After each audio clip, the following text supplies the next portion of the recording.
नमस्कार, battle of Bengal में आप सभी का स्वागत है। आपके साथ मैं हूं खुशबू। हम लाए हैं बंगाल की 5 बड़ी खबरें और इन पर चर्चा के लिए हमारे साथ स्टूडियो में मौजूद हैं कैपिटल टीवी के editor in chief doctor Manish Kumar. Doctor साहब, बहुत बहुत स्वागत है। धन्यवाद। सबसे पहले नजर हेडलाइंस पर।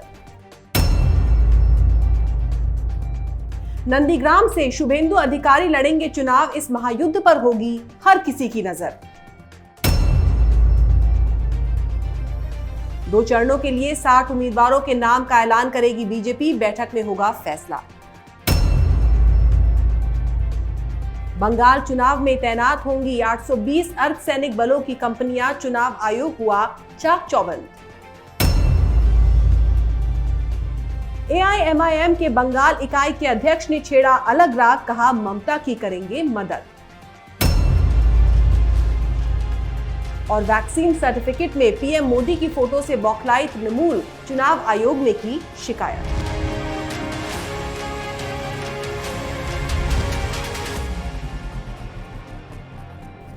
सबसे पहली खबर की। पश्चिम बंगाल में होने वाले विधानसभा चुनाव में नंदीग्राम की सीट सबसे हॉट सीट साबित होने वाली है, क्योंकि यहां पर टीएमसी और बीजेपी के बीच महायुद्ध छिड़ गया है। दरअसल टीएमसी से बीजेपी में शामिल हुए शुभेंदु अधिकारी ने नंदीग्राम से चुनाव लड़ने का ऐलान कर दिया है। ममता बनर्जी भी 11 मार्च को नंदीग्राम से नामांकन भरेगी। ऐसे में पश्चिम बंगाल विधानसभा चुनाव की नंदीग्राम सीट पर अब हर किसी की नजर है।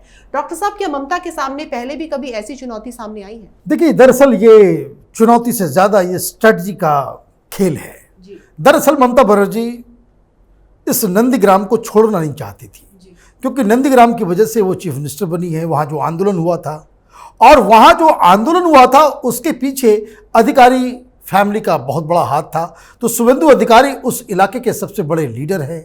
वो भारतीय जनता पार्टी में आ गए, तो वो उस लेगेसी को अपने साथ में रखने के लिए ममता बनर्जी ने उस इलाके में ये ऐलान कर दिया कि वो नंदीग्राम से चुनाव लड़ेंगी। अब भारतीय जनता पार्टी की तरफ से ये जो स्ट्रैटेजी का जो जवाब दिया गया है, उसकी भी रणनीति आप समझ लीजिए कि आखिर ऐसा क्यों किया गया। दरअसल इस सारे प्रोसेस के पहले नंदीग्राम से वो अपना कंस्टिट्यूंसी बदलना चाह रहे थे शुभेंदु अधिकारी। कई सारे लोग होते हैं, बड़े बड़े लीडर ये काम करते हैं कि आप अपने कंस्टिट्यूंसी को कुछ कुछ दिन के बाद आप बदलते रहते हैं। लेकिन जब ये ममता बनर्जी वहाँ से उन्होंने ऐलान कर दिया कि वो नंदीग्राम से चुनाव लड़ेंगी, तो ये स्ट्रैटेजी के तहत भारतीय जनता पार्टी ने शुभेंदु अधिकारी को उस जगह पे लगाया है कि ताकि यहाँ पे एक बहुत ही हॉट कॉन्टेस्ट हो। ऐसा कॉन्टेस्ट हो कि जिसमें तृणमूल का सारा एनर्जी उसमें लग जाए। ममता बनर्जी भी वहाँ पे प्रचार करने की वजह से उस कंस्टिट्यूएंसी में ही इंगेज्ड हो जाए। तो आप समझिए कि किस तरह की स्ट्रेटजी, किस तरह का प्लान दोनों ही पार्टी बना रही है इस नंदीग्राम को लेकर के। और इसमें आपने बिल्कुल सही कहा कि पश्चिम बंगाल के चुनाव में इतनी बड़ी लड़ाई अभी तक नहीं देखी गई है। तो जाहिर है कि वक्त कभी भी बदल सकता है। जो शुभेंदु अधिकारी कभी ममता बनर्जी को नंदीग्राम में जीतने के लिए मदद किया करते थे, वही अब ममता के सामने आकर खड़े हो गए हैं। अब बात करते हैं दूसरी बड़ी खबर की। 8 चरणों में होने वाले बंगाल चुनाव के शुरुआती 2 चरणों के लिए बीजेपी ने हर सीट पर 4 से 5 उम्मीदवारों के नाम छांटे हैं। ये जानकारी राज्य के बीजेपी अध्यक्ष दिलीप घोष ने दी है। आज बीजेपी 60 सीटों पर उम्मीदवारों के नाम भी तय करेगी। डॉक्टर साहब, इस लिस्ट में कौन कौन शामिल हो सकते हैं? देखिए, इसमें बहुत सारे लोग ऐसे नाम होंगे जो बहुत ही पॉपुलर होंगे। बहुत सारे फिल्म स्टार्स को जगह दी जा रही है। बाकायदा जो लोग तृणमूल छोड़ करके बड़े बड़े लीडर्स जो भारतीय जनता पार्टी में आए हैं और जो फर्स्ट और सेकंड फेज के एरिया में वो पड़ेंगे, तो वो उन सबको टिकट दिया जाएगा। इसमें शुभेंदु अधिकारी का नाम आ रहा है, वैशाली डालमिया का नाम आ रहा है, राजीव बनर्जी का नाम आ रहा है, जितेंद्र तिवारी का नाम आ रहा है। ये तमाम लोगों को वहाँ पे टिकट मिलने की संभावना है। हर सीट पे 4 के ऊपर डिबेट किया जा रहा है। लेकिन इन सबसे ज़्यादा इम्पॉर्टेंट ये है कि ये भारतीय जनता पार्टी में पहली बार ऐसा हो रहा है कि आप शुरू में ही सबसे पहले लिस्ट लेकर के आप सामने आते हैं।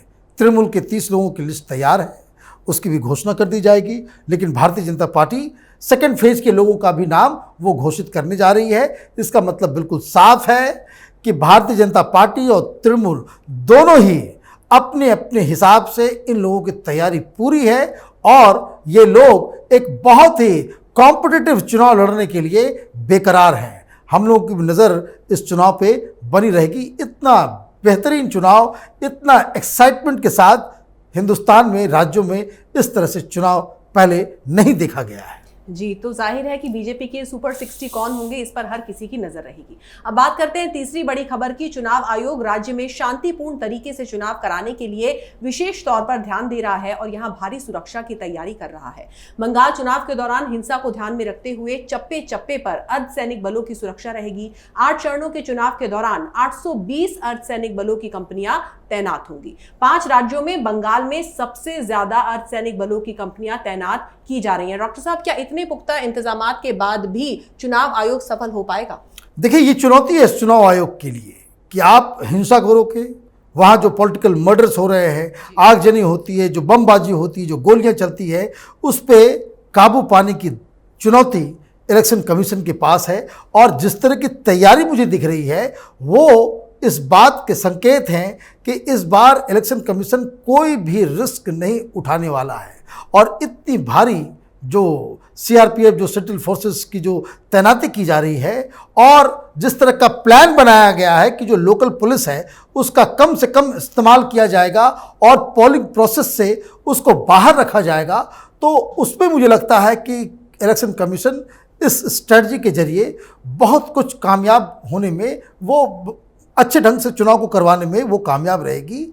और इसका पॉलिटिकल रेमिफिकेशन ये होने वाला है कि जिस तरीके से तृणमूल की तरफ से ये खेला होबे किया जा रहा है, तो इलेक्शन कमीशन तृणमूल कांग्रेस की इस खेल को बिगाड़ने के लिए पूरी तरीके से चाक चौबंद हो चुकी है। जी, तो यहाँ पर सवाल ये खड़ा होता है कि इतने चाक चौबंद इंतजाम के बाद भी चुनाव आयोग की जीत होगी या फिर टीएमसी के गुंडों की। अब बात करते हैं चौथी बड़ी खबर की। बंगाल चुनाव से पहले असदुद्दीन ओवैसी की पार्टी एआईएमआईएम के बंगाल इकाई के अध्यक्ष जमीरुल हसन ने एक अलग ही राग छेड़ा है। उनके मुताबिक उनकी पार्टी चुनाव में तृणमूल को नुकसान नहीं पहुंचाएगी। ओवैसी को किसी ने भ्रमित किया है, ऐसा उन्होंने कहा है और उन्होंने साफ किया है कि वो किसी भी कीमत पर भाजपा को फायदा नहीं होने देंगे और तृणमूल कांग्रेस जहां भी कमजोर होगी वहां उनकी पार्टी अपने उम्मीदवार उतारकर या तृणमूल की हर प्रकार से मदद करके भाजपा को सत्ता से दूर रखने में मदद करेगी। डॉक्टर साहब, जमीरुल हसन ने ऐसा क्यों कहा है कि वो ममता बनर्जी को फिर से मुख्यमंत्री बनाना चाहते हैं? देखिए, चुनाव का वक्त है,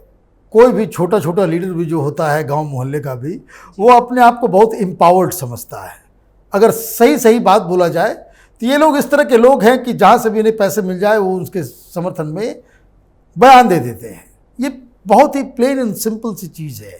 और ख़ास करके इस तरह के जो लोग जिनके बारे में कोई जानता नहीं, कोई पहचानता नहीं, ये बात सही है कि असदुद्दीन ओवैसी बंगाल में चुनाव लड़ना चाह रहे थे।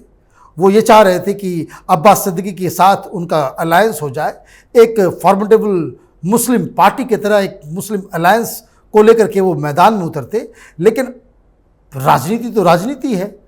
अब्बास सिद्दीकी को वहाँ लेफ्ट और कांग्रेस पार्टी का सहारा मिल गया।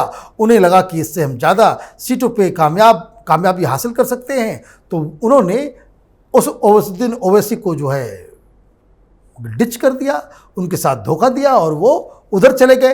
अब ओवैसी साहब अकेले पड़ गए।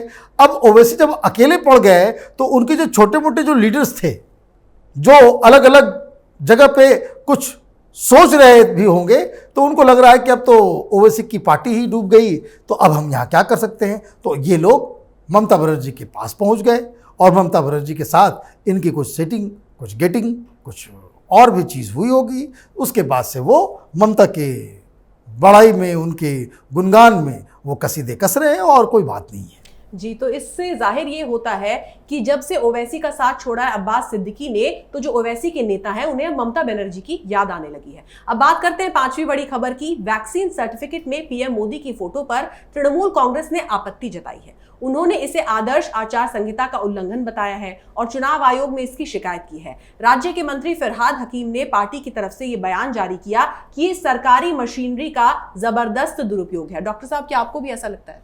देखिए, जो मॉडल कोड ऑफ कंडक्ट है उसके नियमावली बिल्कुल ही साफ है कि अगर चुनाव की प्रक्रिया शुरू हो गई है, मॉडल कोड ऑफ कंडक्ट लागू हो गया है, तो इस तरह के पोस्टर्स, इस तरह के बैनर्स नहीं लगेंगे।